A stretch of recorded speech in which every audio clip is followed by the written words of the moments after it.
손흥민의 한마디가 아니었다면 우린 승리하지 못했을 것이다. 가장 중요한 건 그 득점은 손흥민의 것이어야 했다. 한국 시간 19일에 펼쳐졌던 토트넘과 코벤트리의 카라바오컵 3라운드. 토트넘은 선제골을 내줬음에도 불구하고 후반 막판 2골을 터뜨려 가까스로 역전승을 거머쥐었습니다. 해당 경기를 지켜본 수많은 영국 매체에서는 토트넘은 경기 내내 코벤트리에게 끌려갔지만 결국 역전골을 성공시켰다. 포스테코글루는 2부 리그를 상대로 주전 선수를 대거 투입했으며 그의 경기 운영 능력과 전술에 대한 비판을 피해갈 수 없을 것이다. 해당 경기를 지켜본 전문가들 또한 후반전 손흥민이 투입되자 토트넘은 180도 바뀐 모습을 보여줬다. 하지만 애초에 이런 경기에 손흥민이 투입돼서는 안 됐으며 여전히 포스텍 감독의 손흥민 활용법은 의문부호가 따른다 라며 토트넘 전술에 대한 강한 비판을 가하기도 했는데요. 이를 접한 현지 팬들도 지금 당장 포스텍 감독을 경질해야 한다라며 목소리를 높이고 있는 상황입니다. 이러한 분위기 속에서 손흥민의 팀 동료 브레넌 존슨의 인터뷰가 현재 엄청난 화제가 되고 있습니다. 브레넌 존슨은 이날 경기 막판 기적같은 역전골을 터뜨려 승리의 주역으로서 언론에 많은 관심을 받았는데요. 그는 경기 후 열린 믹스존 인터뷰에서 자신의 득점에 대해서 놀랍게도 손흥민의 한마디가 아니었다면 그 골은 들어가지 않았을 것이다 라며 그 골을 넣을 사람은 자신이 아닌 손흥민이었다 라는 충격적인 발언으로 인터뷰장을 완전히 뒤흔들어 놓았는데요. 이게 대체 어떻게 된 일인지 더 플래닛에서 자세하게 알아보겠습니다. 지난 15일에 펼쳐졌던 북런던 더비. 토트넘은 아스날에게 홈에서 패배했고 수많은 영국 매체의 비판을 받아야 했습니다. 몇몇 현지 팬들은 이딴 경기가 계속되면 포스텍 감독을 경질해야 한다는 게시글이 SNS상에서 폭발적으로 증가했었습니다. 그리고 곧바로 이어진 카라바오컵 3라운드. 토트넘은 압도적인 경기력으로 해당 비판을 어떻게든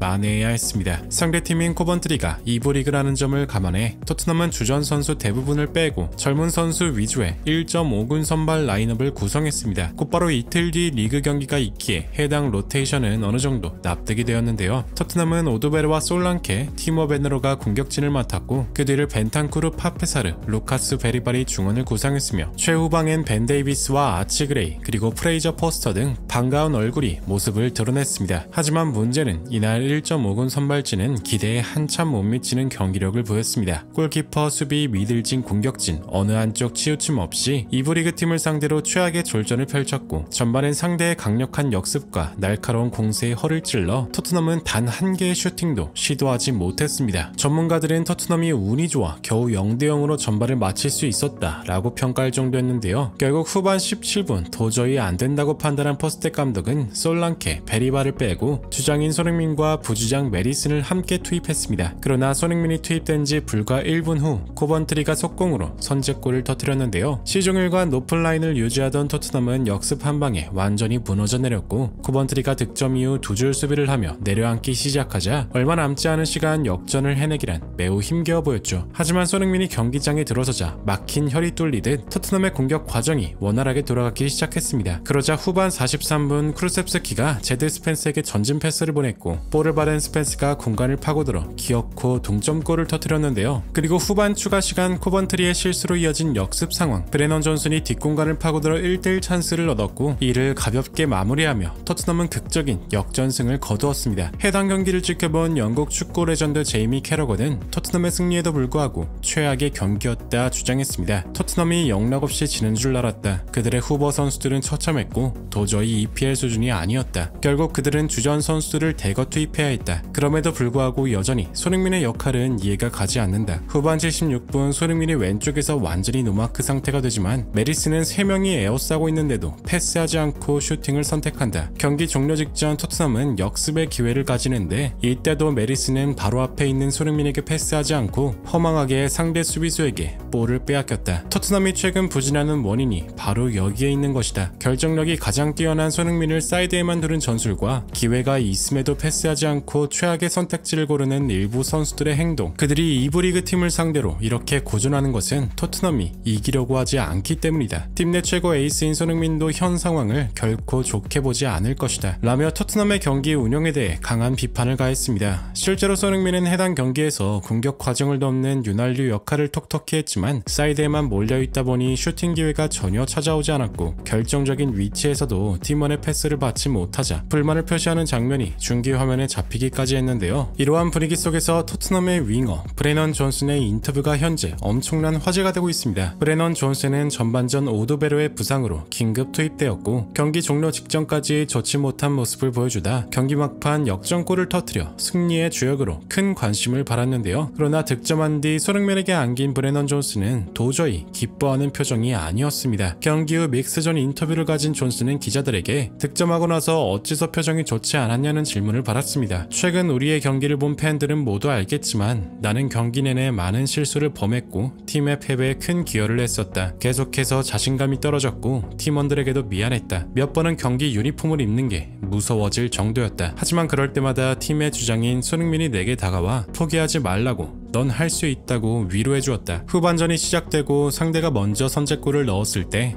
경기장에 투입된 손흥민이 보였다. 손흥민은 나에게 앞만 보고 달리라고 소리쳤고 그제서야 내가 골을 넣었다는 사실을 깨달았다. 내가 한 것은 아무것도 없다. 그저 손흥민이 소리치는 대로 움직였을 뿐이다. 우리의 경기력이 좋지 않다는 걸 모두가 알고 있다. 하지만 이런 부진의 책임을 팀의 주장인 손흥민이 홀로 책임지고 있다. 그는 지금보다 훨씬 더 대우받아야 하며 우리의 자존심이다. 난 오늘 승리의 공을 손흥민이 가져가야 한다고 생각한다. 라며 손흥민을 향한 아낌없는 애정을 표현하였는데요. 해당 발언을 접한 현지 팬들도 폭발적인 반응을 보였습니다. 이번 경기는 손흥민에게 휴식을 부여했어야 해. 이 팀은 언제까지 손흥민을 이용하기만 할 거야? 토트넘은 손흥민을 품을 구단이 전혀 아니야. 메리스는 뭐가 문제지? 왜 손흥민에게 패스하지 않는 거야? 등등 손흥민을 향한 응원의 메시지가 가득했는데요. 토트넘은 곧바로 이틀 뒤 브렌트포드와 리그 경기를 치러야 하는 강행군이 펼쳐질 예정입니다. 부디 손흥민 선수가 이런 혹독한 일정에서도 아무런 부상 없이 멋진 활약할 수 있길 간절히 응원하며 영상 마무리하겠습니다. 진심으로 구독과 좋아요 부탁드리며 시청해주셔서 대단히 감사합니다.